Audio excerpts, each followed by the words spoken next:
In this tutorial, we will discuss about liquid drop model. Why nuclear models are necessary? We already learned about Rutherford scattering experiment. Negatively charged particles called electrons are revolving around a positively charged matter called the nucleus. So we have to understand the nature of nucleus. And these models will in turn give us insight on the energies and forces that bound nuclei together.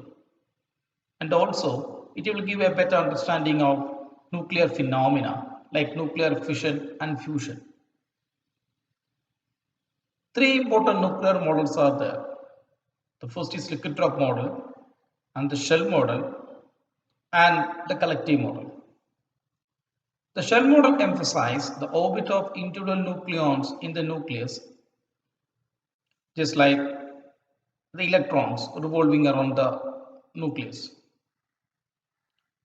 And the collective model complements the shell model by including motions of the whole nucleus such as rotations and vibrations. Liquid drop model. This model was proposed by George Gamow and Niels Bohr.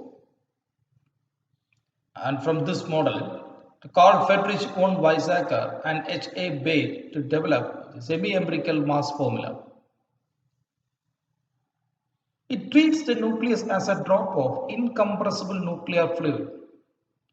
And this fluid is made up of nucleons which are held together by strong nuclear force. This is a crude model that does not explain all the properties of the nucleus, but it does explain the spherical shape of most nuclei. It also helps to predict the binding energy of the nucleus. The important assumptions made by the liquid drop model are the nuclei consist of incompressible matter.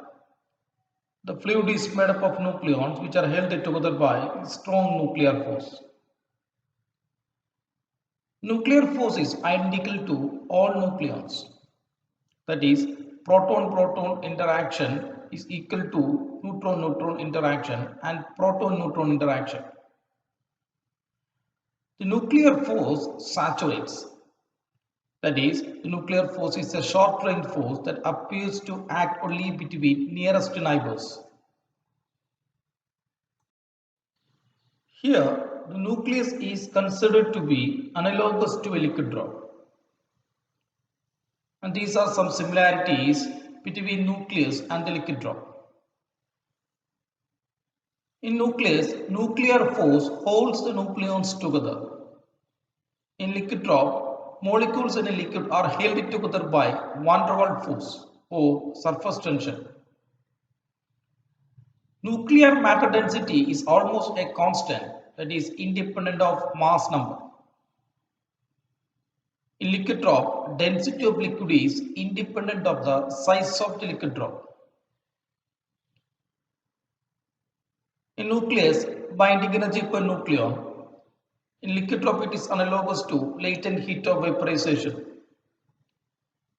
Disintegration of nucleus is analogous to evaporation of molecules from a liquid drop in liquid drop. Formation of compound nucleus in nucleus is analogous to condensation of liquid drop in liquid drop.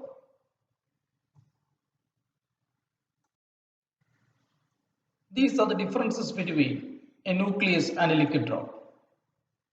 We already know nucleus consists of proton and neutron, so it shows quantum behavior. Liquid drop consists of molecules, so it shows classical behavior. Nuclear force is always attractive. Molecular interaction is attractive and atomic orbitals do not overlap and become repulsive when they overlap. Nuclear force is short range. In liquid drop, the force is long range. The kinetic energy of nucleons is in the order of 10 mega electron volt. The kinetic energy of molecules in a liquid drop is of the order of 0.1 electron volt. De Broglie wavelength is of the order of nucleon-nucleon separation. The de Broglie wavelength is much smaller than the intermolecular distance. semi-empirical mass formula. A general and simple description of nuclear binding energy is the energy required to break apart, split or break down the nucleus of the atom into its component parts. The binding energy is due to the strong short-range nuclear forces that binds the nucleons together. It must come from a reduction in nuclear mass. The binding energy of a nucleus is the difference in mass energy between a nucleus and its constituent Z protons and N neutrons. The masses are generally given in atomic mass unit. So, it is convenient to include the unit conversion factor in C square. The equation binding energy of a given nucleus having mass number A and atomic number Z is equal to Z into mass of the proton into C square plus N into mass of the neutron into C square minus the mass of the nucleus into C square. Binding energy is a positive quantity. The parameterization of nuclear masses as a function of mass number and atomic number, which is known as the Weizsäcker formula. The binding energy of the nucleus according to liquid drop model is equated as AV into A minus AS into A raised to 2 by 3 minus AC into Z square by A raised to 1 by 3 minus asymmetry into N minus Z the whole square by A minus delta by A raised to 1 by 2. Here we can see there are 5 terms are contributing to the binding energy according to liquid drop model. The first term, the oleum term, is positive. That means it increases the stability of the nucleus. The other 4 terms shows negative value. This shows that this decreases the overall binding energy of the nucleus. Oleum energy. From the figure, we can see that each nucleon only interact with its nearest neighbors. Let us say a nucleon interact with another nucleon. So the bond energy U is shared by these two nucleons. So each nucleon get a bond energy U by 2. If a nucleon is in the interior of a nucleus, there are 12 neighbors are there. So the actual bond energy acquired by each nucleon is 12 into U by 2, that is 6U. The strong force has a very limited range and a given nucleon may only interact with its direct neighbors.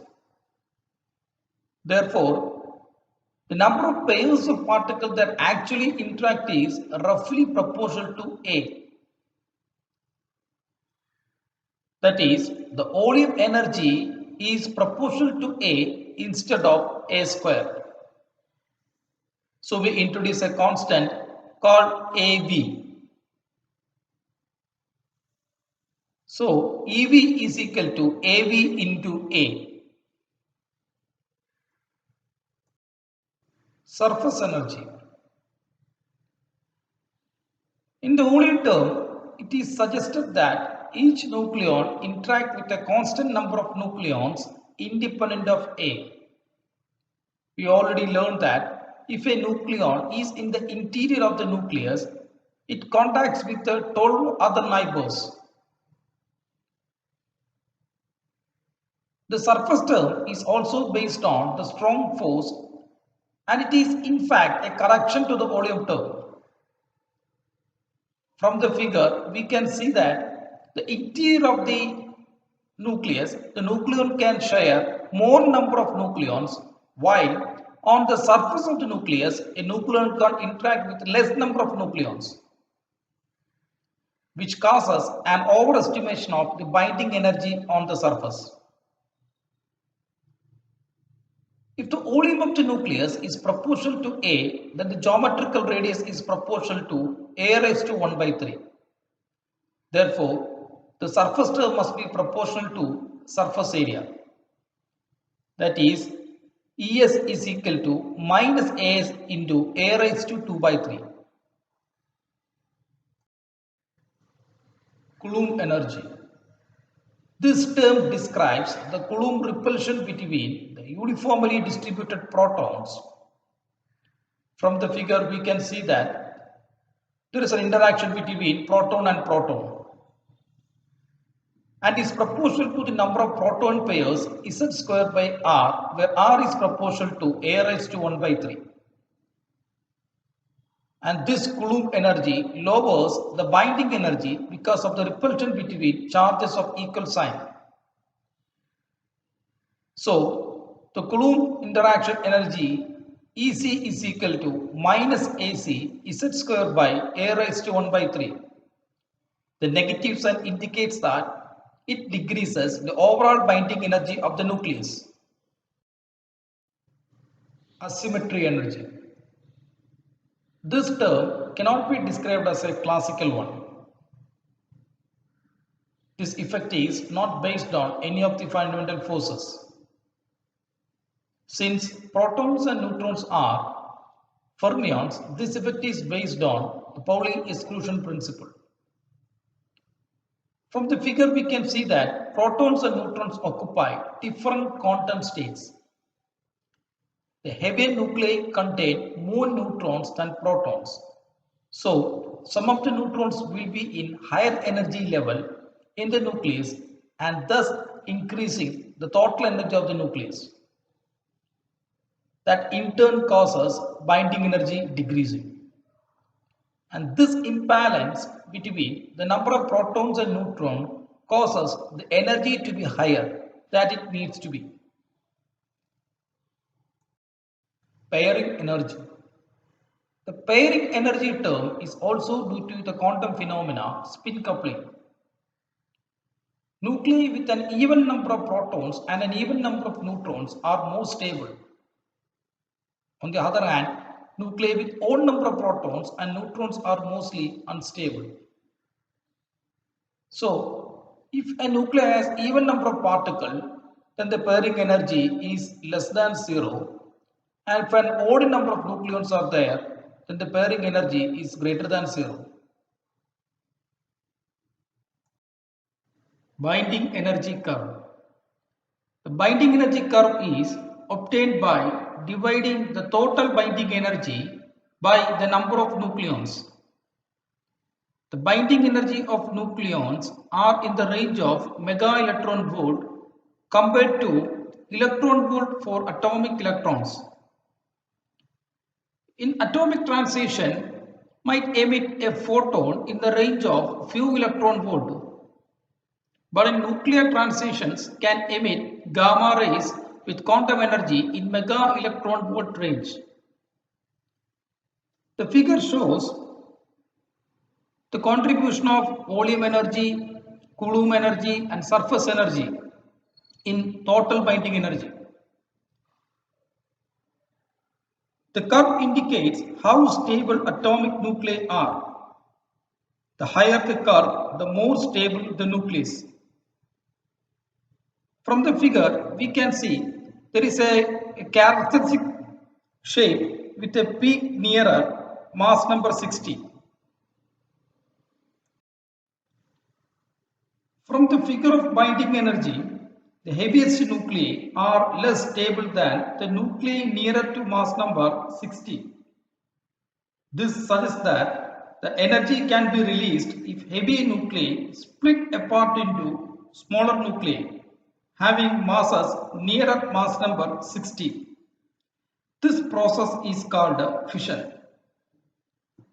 The binding energy curve suggests a second way in which energy could be released in nuclear reactions. The lightest elements have nuclei that are less stable than heavier elements up to mass number 60. Thus, sticking two light nuclei together to form a heavy nucleus can release energy. In the figure, we can see that iron 56 with a binding energy per nucleon of 8.8 mega electron volt. Iron 56 is abundant in stellar process.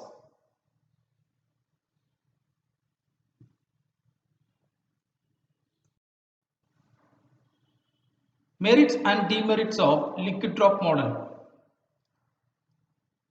The liquid drop model helps to predict the nuclear binding energy. It helps to explain the stability of nuclei. It also helps to explain nuclear fission and nuclear fusion. The demerits of liquid drop model are: it does not explain all the properties of the nucleus. For example, the nuclear force is spin dependent. Liquid drop model does not explain the dependence of spin on nuclear force. It does not explain the high stability of nuclei with the magic number. The concept of pairing cannot be explained with this model. The discontinuities in binding energy curve per nucleon cannot be explained. It is not successful in interpreting the breaking of nuclei in lighter elements.